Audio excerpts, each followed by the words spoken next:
जी, break से आगे वापस आपको कहेंगे एक बार फिर से खुशामदीद और बात करेंगे कमर दर्द की, जोड़ों के दर्द की और उससे बढ़कर जो है आपका जो घुटनों का दर्द होता है उसकी बात करेंगे कि आजकल बहुत कॉमन ये मसला हो गया है। मगर इससे बढ़कर ये कि पहले तो कहते थे जो बुज़ुर्ग हैं उनको ये मसले मसाइल होते हैं, लेकिन नौजवानों से लेकर बुज़ुर्ग तक जो है आजकल मुतासिर हो रहे हैं। चाहे आप जो है कह लें इस तरह के तर्ज ज़िंदगी हमारा बदल गया है, या हम जो है कम जिस्मानी सरगर्मी में मुब्तला, या फिर बढ़ती उम्र के साथ साथ जब ये मसले मसाइल होते हैं और अगर इन सबको हम फेस कर रहे हैं तो आखिर इसको हम फिर मैनेज किस तरह कर सकते हैं। तो जदीद मेडिकल साइंस में अब ऐसे तरीके मौजूद हैं जिससे बगैर सर्जरी के, क्योंकि अक्सर यही कहा जाता था अगर आपको कोई मसले मसाइल हो गए हैं, ख़ासतौर से कमर का कोई मसला हो गया तो आपको कुछ ना कुछ मसले के साथ सर्जरी करवानी पड़ती थी, मगर अब बगैर सर्जरी के भी जो आपके पेन हो रही है, चाहे वो घुटनों में है, आपकी कमर में है या जोड़ों का दर्द है, तो उसको आप दूर करने के लिए पेन मैनेजमेंट का सहारा ले सकते हैं। लेकिन आखिर वो है क्या, इस बारे में हम जानेंगे। हमारे साथ मौजूद हैं, एक्सपर्ट हैं डॉक्टर प्रोफेसर शहजाद करीम भट्टी साहब। इनसे मिलते हैं और जानते हैं सबसे पहले कि ये बताएं कि पेन मैनेजमेंट है क्या। अस्सलाम वालेकुम डॉक्टर शहजाद, कैसे हैं आप? ठीक हैं? सुबह खैर। जी वालेकुम अस्सलाम। मैं बिल्कुल ठीक हूँ, अल्लाह का शुक्र है। आप खैरियत से हैं? मैं लाहौर से बात कर रहा हूँ, हार्वर्ड मेडिकल यूनिवर्सिटी से। जी और बिल्कुल आपने बिल्कुल ठीक बात की जी। अभी जो नई रिसर्च है वो ये कहती है कि surgery should be the last option.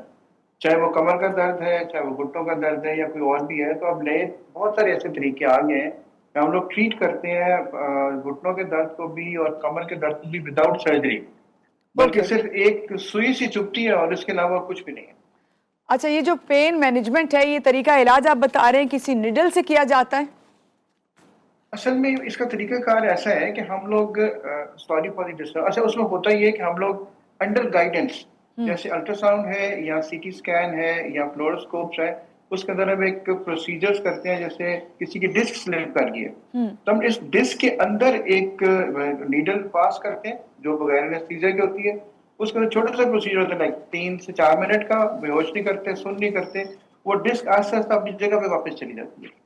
जब डिस्क वापस चली जाएगी तो उसकी जो जो वही काम सर्जरी वालों ने सारा कुछ खोल के करना था।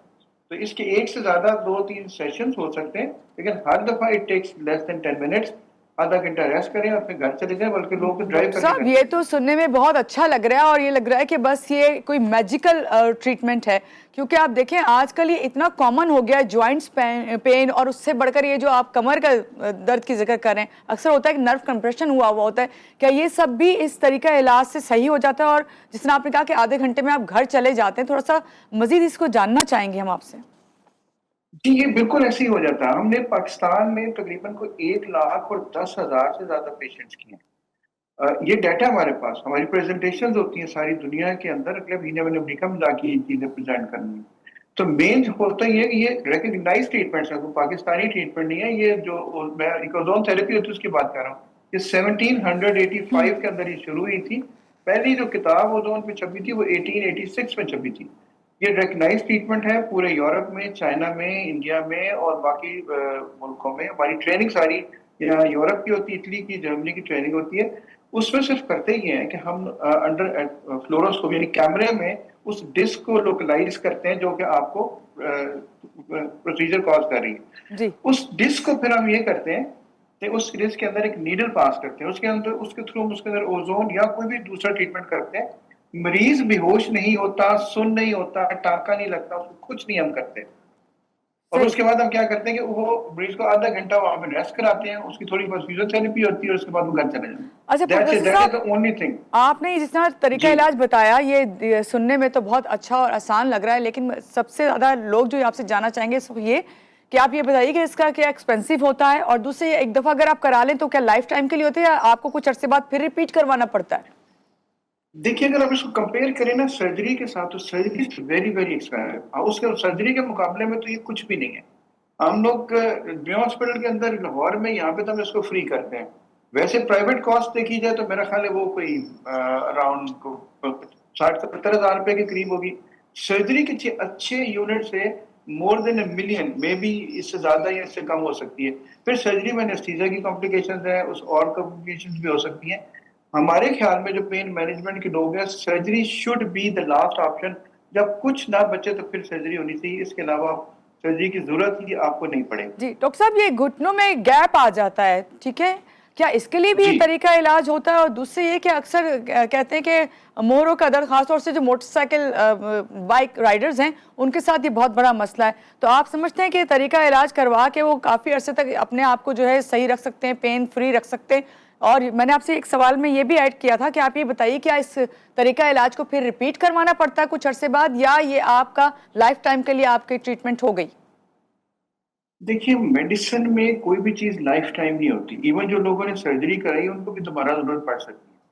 लेकिन मैंने अर्ज किया ना, हम सिर्फ डिस्क की मैं बात कर रहा हूँ, स्पाइन की 1,10,000 पेशेंट्स की हमारे पास डेटा यहाँ पे मौजूद है। अच्छा, दूसरी बात तो आपने की घुटनों की। घुटनों में ये भी सुन लीजिए, घुटनों में होता ही है कि हम लोग पहले अल्ट्रासाउंड करते हैं घुटने का, ये देखते हैं घुटने में पानी तो नहीं है, और घुटने के अंदर कौन सा मसल है जो डैमेज है, जो पेन कॉज कर रहा है। अब जब आपको ये पता चल गया घुटने के अंदर अगर 20 से 25 मसल्स हैं जो पेन कॉज कर रहे हैं, तो हम उसको क्या करेंगे, हम उसको उस मसल को आइडेंटिफाई करते हैं और एक अल्ट्रासाउंड के जरिए एक नीडल, छोटी सी नीडल जिससे इंसुलिन लगती है, जी उससे हम उसको ट्रीट कर देते हैं। अच्छा, इसके अलावा एक नए 2-3 नए लेटेस्ट ट्रीटमेंट्स आए हैं जिनको एक्सोसोम्स और स्टेम सेल्स कहते हैं। जी ये वो ट्रीटमेंट्स हैं जो ये कहते हैं कि अगर घुटने के अंदर वो जो कार्टिलेज खत्म हो गई है, तो आप उस कार्टिलेज को भी ट्रीट कर सकते हैं। अब एक छोटा सा इंजेक्शन लगता है, उससे ये होता है कि उस कार्टिलेज को रीजनरेट कर होती है। ये पूरी नई फील्ड है जिसका नाम रीजनरेटिव मेडिसिन है। इसका काम ये है कि वो चीजें जो खत्म हो चुकी हैं उनको रीजनरेट दोबारा किया जाए। इसमें कोई साइड इफेक्ट, कोई नुकसान नहीं है, कोई स्टीरॉयड नहीं है, कोई ऐसी कोई चीज नहीं है। ठीक है। इस तमाम लेटेस्ट टेक्निक्स हैं और इसमें घुटनों के भी बेशुमार पेशेंट हमारे पास आते हैं। ये भी सारी दुनिया में हो रहा है, यूरोप में भी हो रहा है, चाइना में हो रहा है, जापान में हो रहा है, अमेरिका में हो रहा है। So it all is international.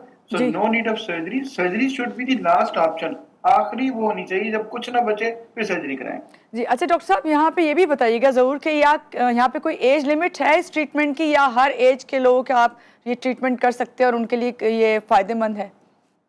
आप ये देखें, मैं अब सिर्फ आपको एज लिमिट का जवाब देता हूँ। हमारे पास एक तरफ स्पोर्ट्स के लोग आते हैं, क्रिकेटर्स हैं, हॉकी प्लेयर्स हैं, यंग लोग हैं, 18s में हैं जो 17-18 के जो स्पोर्ट्स में जिनकी लिगामेंट रप्चर हो, डैमेज हो जाती है, जिनके स्पेस कम हो जाती है। और दूसरी एंड वो 90 इयर्स 80 इयर्स के लोग जिनकी सर्जरी नहीं हो सकती, जिनको एनेस्थीसिया नहीं दिया जा सकता, तो जी सर्जरी को बर्दाश्त नहीं कर जी सकते।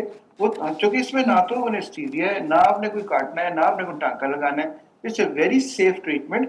ये मुमकिन है बाज़ औक़ात कि आपको उतना फायदा ना हो जितना आप चाह रहे हैं, लेकिन आपको नुकसान तो कोई नहीं है ना। जी तो ऐसे ट्रीटमेंट मैंने बताया, हमने कई हजारों की तादाद में घुटनों के और 100,000 से ज्यादा कमर के दर्द के ट्रीटमेंट किए यहाँ लाहौर में। ठीक है। डॉक्टर साहब, बस लास्ट में आपसे कोई सजेशन लेना चाहते हैं, कमर और घुटनों के दर्द से बचाव के लिए रोज़मर्रा ज़िंदगी में हमें क्या एहतियात करनी चाहिए? कमर के दर्द के लिए सिर्फ 2 एहतियातें हैं जनाब कि एक, जब आप फ़ोन इस्तेमाल करें, लैपटॉप इस्तेमाल करें, तो अपनी कमर को सीधा रखें और अपने एंगल को ठीक रखें, आपको कमर की दर्द नहीं होगी। घुटनों के दर्द के लिए दोनों चीज़ें, दोनों बातें दोनों में वैलिड हैं कि थोड़ी सी एक्सरसाइज कर लें, थोड़ी सी वॉक कर लें और अपने वेट को कंट्रोल रखें, तो आपको घुटनों में दर्द भी नहीं होगी। सही। हम आमतौर के ऊपर फुटवेयर का ध्यान नहीं रखते, जूतों का ध्यान नहीं रखते, तो एक्सरसाइज नहीं करते रेगुलर, जिसमें प्रॉब्लम होती है। लेकिन एक बार दोबारा मेरा मैसेज सिर्फ यही, अगर अपना ध्यान रखें तो ठीक है, अल्लाह आपको सेहत दे। लेकिन अदरवाइज सर्जरी आखिरी ऑप्शन होनी चाहिए। सर्जरी के अलावा हमारे पास बहुत सारी ऑप्शन मौजूद हैं जिनमें आप आसानी से ट्रीट कर सकते हैं विदाउट एनी सर्जरी। सही, ये तो बहुत अच्छी आपने बात बताई। बहुत शुक्रिया। हमारे साथ थे pain management expert doctor Shahzad Karim Bhatti, जो बताए थे कि आपकी पेन को मैनेज किया जा सकता है बगैर सर्जरी के। आखिरी ऑप्शन आपके पास सर्जरी है, तो जब उसकी तरफ जाएं जब आपके पास कोई ऑप्शन ना बचे। यहाँ लेंगे एक छोटी सी ब्रेक के बाद वापस आते हैं। रहिएगा आप हमारे साथ।